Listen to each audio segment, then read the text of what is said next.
Hi everyone, welcome to SGR Chemistry. Last class in colloids we discussed the different types of preparation methods. Preparation of lyophobic colloids. Today in this lecture we are discussing purification methods of colloids and properties of colloids. First one is purification.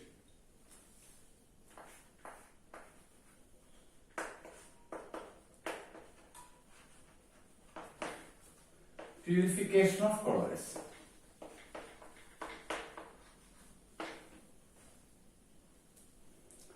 In this method, that is in purification, we have two methods actually. The first one is dialysis. Dialysis is the process of the removal of the dissolved impurities from colloids by diffusion through a membrane. We are selecting the membrane such that that membrane allows the passage of particles only, solute particles, dissolved particles only, ions or molecules, not allow the passage of colloidal particles. Right? So, dialysis is the removal of dissolved impurities. We know the dissolved impurities is ions or molecules, so the particle size is very much less compared to colloidal state. So the removal of dissolved impurities by passing through a membrane, animal membrane or parchment membrane. For example,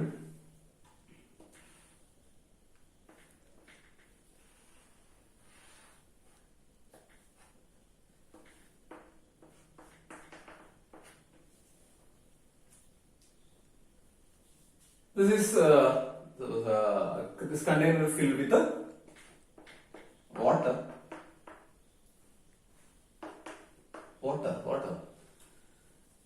and we are placing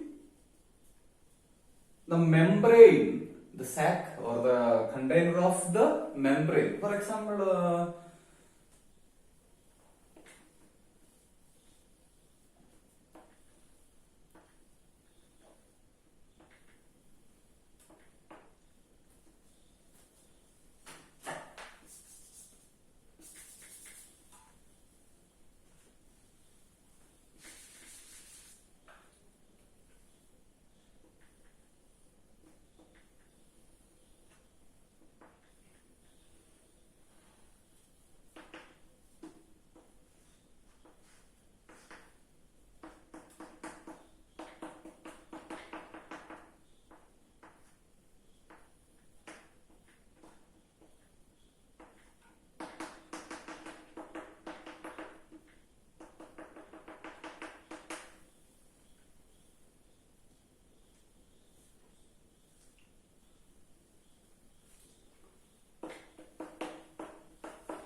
this is the container. For example, cellophane or parchment membrane. This container is made of, or this sac is made of cellophane or parchment membrane, and we are filling this container with our salt. We have to purify this salt. That is, we have to remove the dissolved impurities from this colloid. Okay, we have to remove dissolved impurities from this colloid, and this container it is placed in water. Then what happened? The dissolved impurities the dissolved impurities such as ions or molecules with a small particle size will diffuse through this membrane, will pass through this membrane and enter into water. Enter in water. That is, dissolved particles such as ions or molecules will pass through the membrane and enter in water, and this water is continuously replaced. This water is continuously replaced. That is, here it is, water out and water in. So the impurities present in this colloid will pass through the membrane, cellophane membrane or parchment membrane, and get into water, and that water is continuously replaced. So after some time, all of the impurities, all of the ions, unwanted ions and molecules present in our colloid will enter in water, and that can be removed. So our salt or our colloid now does not contain any impurities such as ions or dissolved ions or molecules, and it gets purified. That is the method of dialysis. And this method, dialysis method, is very familiar in our kidney patients. That is, blood is dialyzed. Dialysis of blood is just the removal of the impurities from blood. So the same method, but it is not the actual method used in blood dialysis. Here it is the method used for the purification of colloid. And when we are placing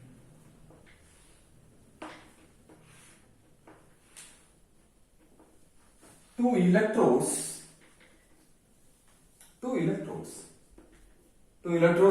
immersed in water, and our parchment membrane or cellophane membrane containing colloidal particle, colloidal state is immersed in it.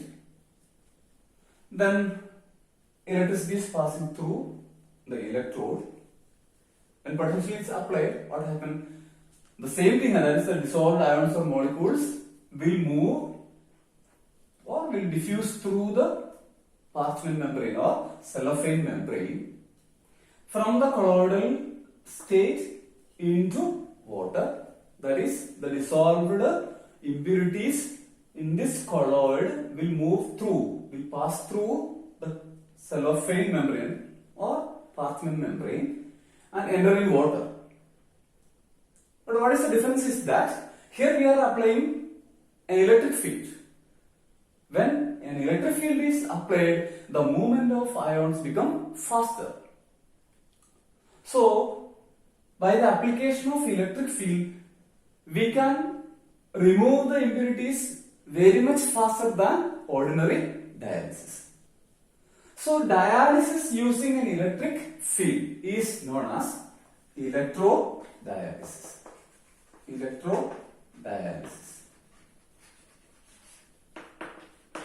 So electrodialysis is the removal of the dissolved impurities from colloidal state by diffusion through a membrane under an electric field. That is electrodialysis. The difference is that in normal dialysis, the speed of the migration or the diffusion of dissolved ions, unwanted ions and molecules through the parchment membrane is very slow. But in an electric field, the diffusion of dissolved ions and molecules through the parchment membrane or cellophane membrane is very fast. So the dialysis process become easier under this electric field, and the process is known as electrodialysis. And one more thing is that when we are using hot water in this container, the outer container, suppose we are using hot water, and we know at higher temperature the dissolution is very high. So the movement of ions from colloidal state through the membrane into this water will become faster than cold dialysis. So when we are using hot water in this container and we are placing the membrane containing our colloidal state, the same thing happens, that the dissolved ions and molecules will pass through the membrane into water, But the dissolution of that ions and molecules, unbound impurities in this water become larger due to the high temperature. That is, the temperature of this water is higher. So the dissolution also will increase, solubility increase. So ions and molecules will dissolve much faster than the cold water, and the process known as hot dialysis. Hot dialysis is a type of dialysis itself. In dialysis we are using normal water, but in hot dialysis we are using hot water. We are placing the membrane containing colloidal state in hot water. That is hot dialysis. And when we are placing or we are applying electric field, the dialysis is known as electrodialysis. That is our first method, that is dialysis. Then the second method, of purification, it is ultrafiltration.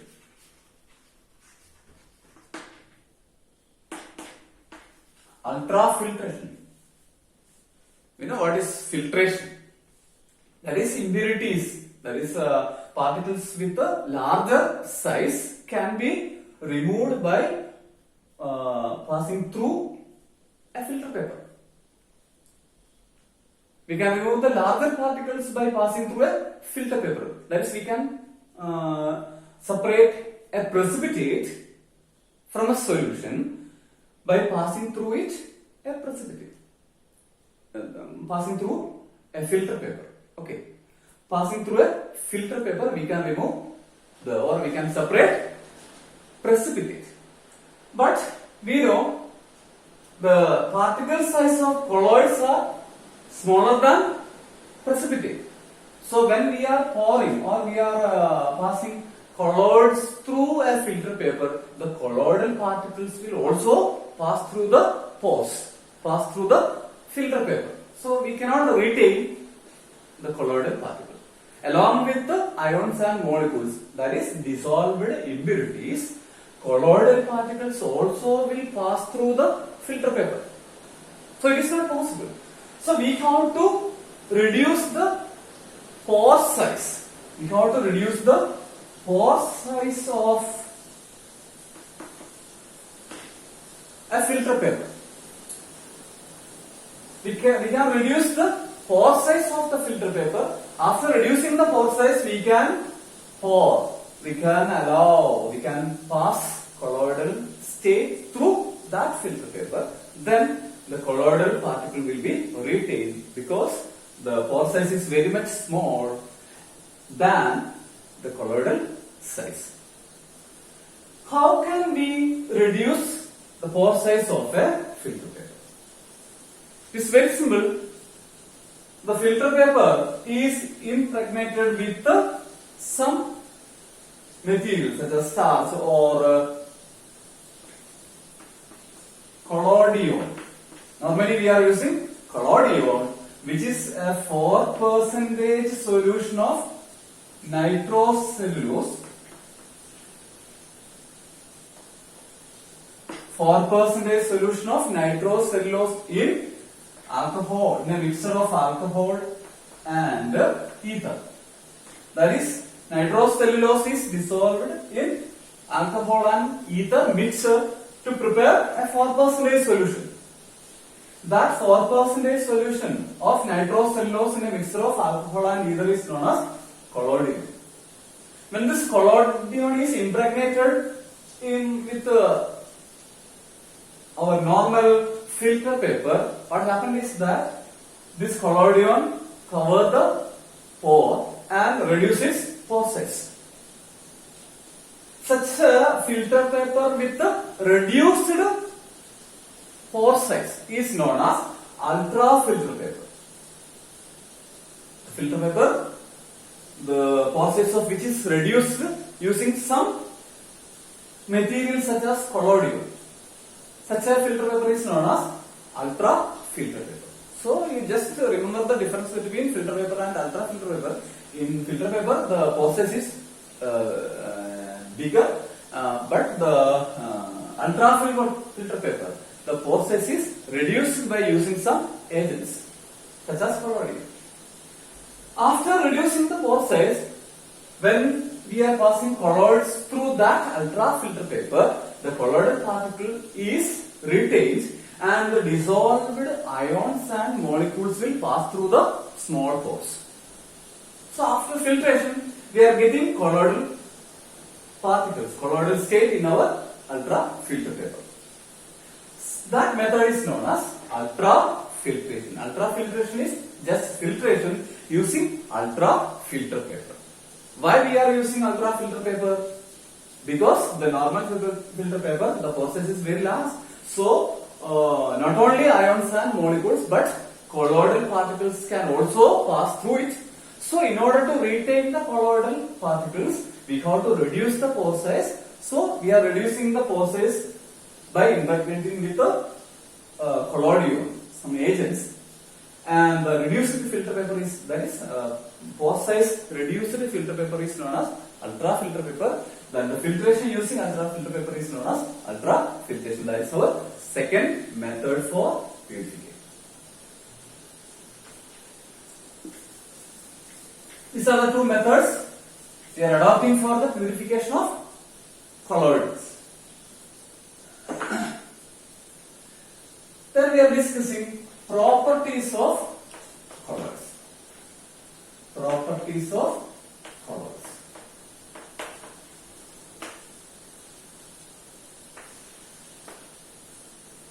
First one is kinetic property. Kinetic property. The kinetic property of colloidal particle, it is Brownian movement. Brownian movement or Brownian motion. Brownian motion or Brownian movement is our kinetic property. Kinetic property of colloids. Then what is Brownian movement? The property is after the name of Robert Brown, British scientist, and it is the random zigzag motion of colloidal particle. Suppose this colloidal particle is moving first in this direction, then after moves to another direction, then it moves to another direction, then come back to another direction, or it moves to another direction. Then this random zigzag motion of colloidal particle is known as random zigzag colloidal particle is known as Brownian motion. Why this Brownian motion happens is that when it is, suppose this is the medium and these are the colloidal particles. When this colloidal particles moves in the medium, that is phase moves in the medium, the phase particle, that is our colloidal particle, will strikes with the particles of medium. When a colloidal particle strikes with a particle of medium, its direction will change. Then it again collide with another particle of medium, again its direction will change. So continuous striking with the mediums, that is continuous striking with the particles of the dispersion medium, the directions continuously change. Direction of the movement of the particles continuously changing. So we get a zigzag random motion, zigzag motion of colloidal particle within the medium. That zigzag motion of colloidal particle within the medium is known as Brownian movement. The second property is our electrical property, and we can discuss in the next lecture. Thank you.